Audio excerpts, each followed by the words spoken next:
If you started your day with a cup of coffee, most likely at least some of the beans came from Vietnam. In 20 years, Vietnam has gone from producing a mere fraction of world coffee to being the world's second largest producer, after Brazil.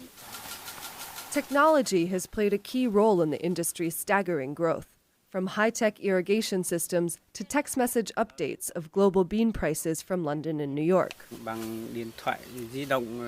Now, all the coffee farmers check the price of coffee beans on the London market, on the internet, or on our mobile phones.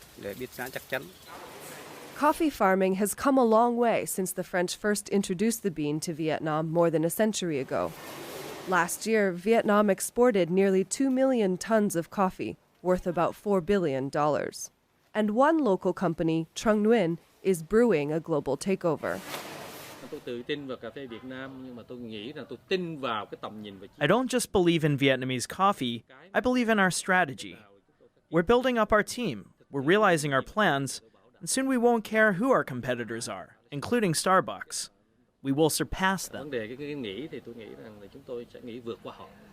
Trung Nguyen plans to take Vietnamese-style coffee, which is brewed in individual drip filters, to the United States, which he sees as a direct retaliation after U.S. giant Starbucks opened a store in Ho Chi Minh City in February. Many people here say Starbucks' coffee can't compete with the local brew. About a month ago, I tried Starbucks, but I must say I prefer Vietnamese coffee with milk and ice. It's much better than Starbucks.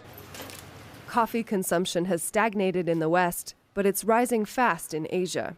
And with a thriving local cafe scene and no tax on coffee exports, Vietnam is well placed to be at the forefront of the coffee revolution.